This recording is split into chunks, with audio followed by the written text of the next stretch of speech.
Wala sa kanila ang pagpapasalamat. Dun sa bayan ng Diyos, gagawa siya ng bayan bago maghukom. Bago dumating ang Kristo, gagawa siya ng bayan. Pagmumula sa kanila ang pagpapasalamat, pararamihin ko sila. Tama ba, Sis Luz? Tayo ko konti dati. Tama po, konti lang tayo talaga. Noon, parang dito lang to parang stage ngayon, ito na yung Old Central, ganito lang kalaki halos yun, yung pinagpapasalamatan natin. Eh ngayon po, ang dami na natin, kaya natupad sa atin to mga kapatid, talagang sabi niya, pararamihin ko sila. Talagang natupad po ito sa atin, pinarami tayo ng Panginoon, napakarami na po natin ngayon, salamat sa Diyos. At akin din namang luluwalhatiin sila hindi magiging maliit. Amen. Eh, hindi ba maliit lang naman tayo talaga dati? Opo, makaliit lang po tayo noon. Talagang... Ang Kapitulo 30, versikulo 19, uma-apply sa bayan. Tama? Tama po. Ngayon, sa 20, ang kanilang mga anak naman magiging gaya ng una.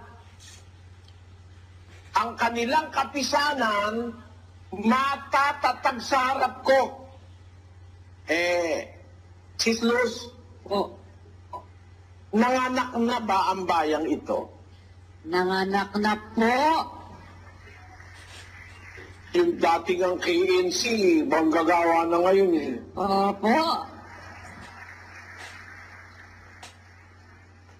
Tama ba, Sis Luz? Tama po. Napakarami na pong anak ng bayan.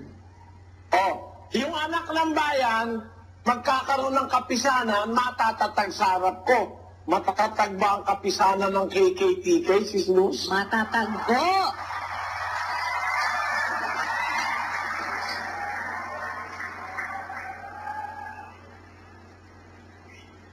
Ang kapitulo, ang versikulo 20 ba? Lapat ba sa atin, Sis Luz? Lapat po. Eksakto. Salamat sa Diyos. Totoo po. Talagang... Ulitin mo ang versikulo 20. Ang kanilang mga anak naman ay magiging gaya ng una. At ang kanilang kapisanan ay matatatag sa harap ko. At aking parurusahan yaong lahat na nagsisipighati sa kanila. Lumalapat ba sa atin na meron ng anak ang bayan ng Diyos at yung kanilang kapisanan, yung kapisanan ng mga anak ng Diyos matatag na? Nagaganap ba yun, Sis Luz? Meron lang pong mga nagsasabi, Brother Billy, tumatiming lang kami kasi ako, talagang gising na ako. Yung asawa ko, panatik pa. Baka kami maghiwalay pagka ako'y sumama na agad sa iyo. Ha?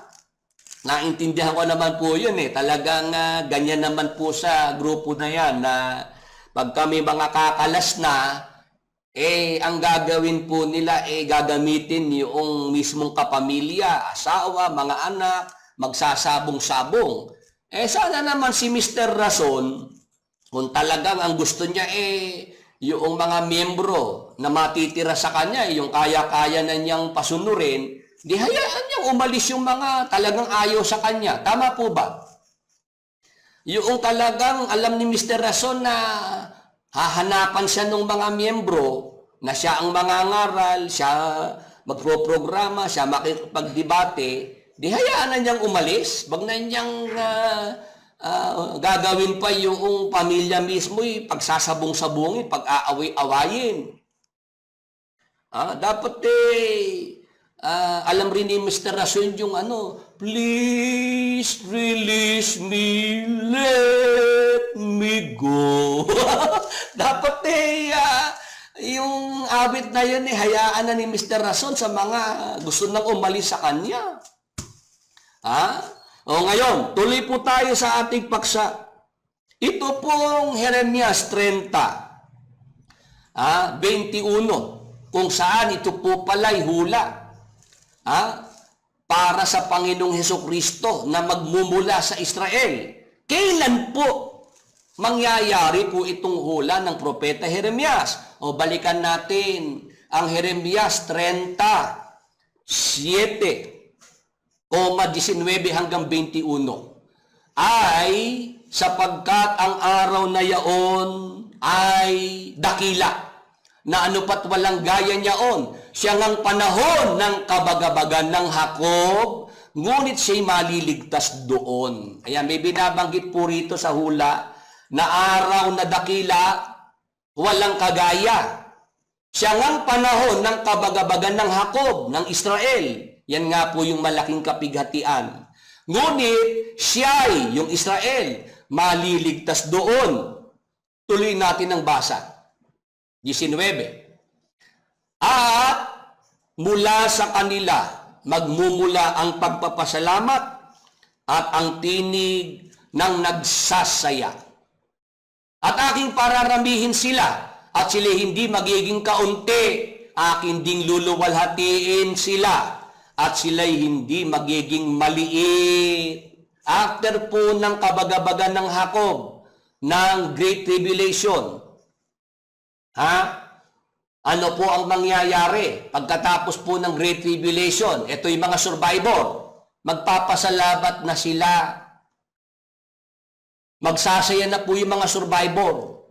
Tapos, aking pararamihin sila. Sila hindi magiging kaunti. Yun po palang mga nakasurvive na mga lahing Israelita, mga tapat sa Diyos. Sila ang pararamihin ng Diyos dahil siya ang may pangako May pangako ang Diyos sa Israel, sa mga Israelita na pararamihin niya. Ang katunayan po, Genesis 22, 17, 18. Pangako ng Diyos kay Abraham pa. Basahin natin.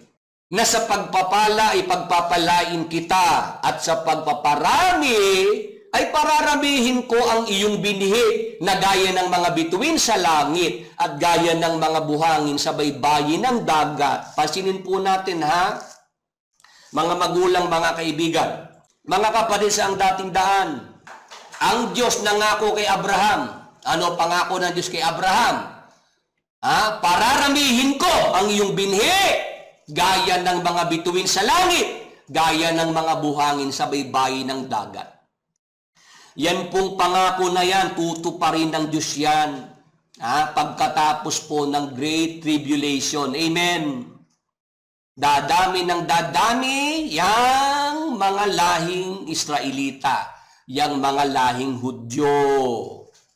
Tingnan niyo po, yung lahing Hudyo.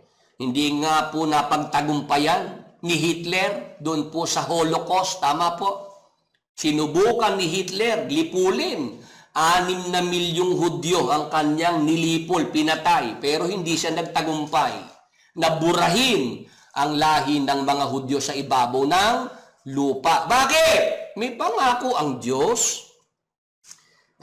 Tapat ang Diyos sa kanyang pangako. Amen.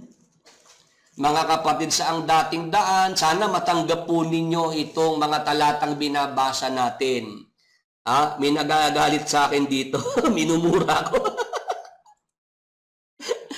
Di tawagin niyo si Mr. Rason, na patunayan niya na yung Jeremias 30:21, ang katuparan, sila nung uncle niya, kasi si Brother Eli, given hindi na makakasagot yun Sa bagay, kahit nung buhay pa naman si Brother Eli, hindi ako sinagot Iniwasan ako di si Mr. Rason ngayon ang magpatunay na itong Jeremias 30:21, dito sila kumuha ng karapatan, ng kahalalan para sila ang karapat-dapat na namumuno sa kanilang iglesia. Di patunayan ni Mr. Rason.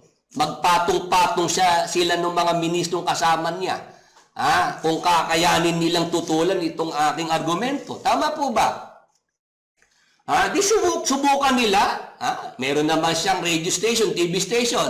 Di i-broadcast niya sa radyo, sa TV. Ilagay pa sa live streaming ng Facebook, ng YouTube para ako ipahiya. Tama po ba? Na kay Mr. Rason ng lahat ng ang facilities para ako ipahiya niya kung kaya niya.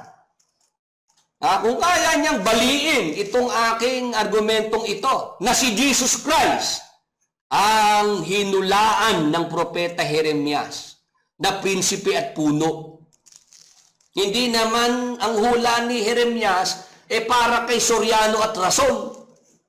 Nagkakaintindihan po ba? Itong hulang ito magaganap pagkatapos ng malaking kapighatian. Balikan natin ang Jeremias 30:19. Tuloy-tuloy na po natin ang basa. After ng Great Tribulation, gagawin ng mga survivors, mula sa kanila magmumula ang pagpapasalamat at ang tinig ng nagsasaya, aking pararamihin sila at sila hindi magiging kaunti, akin ding luluwalhatiin sila at sila hindi magiging maliit. Tuloy, ang kanilang mga anak naman ay magiging gaya ng una. At ang kanilang prinsipe at ang kanilang mga anak naman ay magiging gaya ng una. At ang kanilang kapisanan ay matatatag sa harap ko at aking parurusahan yaong lahat na nagsisipighati sa kanila. Lahat ng binabagit na hula, para sa Israel yan. Para sa Israel yung hula na yan. 21. At ang kanilang prinsipe, si Jesus Christ po yun, ay magiging isa sa kanila. At ang kanilang puno, si Jesus Christ po yun, ay magbumula sa gitna nila. Natupad ho ba yan? Natupad na yan eh. Ha?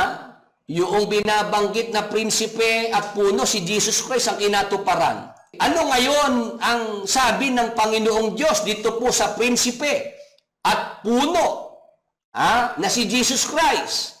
Siya po'y lumitaw sa lahi ng mga Israelita. Ano ngayon ang sinasabi sa hula? At aking palalapitin siya. Si Jesus Christ po yun, hindi si Soriano at Rason. Aking palalapitin siya. At siya'y lalapit sa akin, sapagkat sino yaong nangahas upang lumapit sa akin, sabi ng Panginoon. Maliwanag po, mga magulang, mga kaibigan, mga kapatid, mga manggagawa sa ang dating daan, si Jesus Christ ang tinutukoy sa hula na prinsipe at puno. Siya po ay lumitaw sa lahing Israel.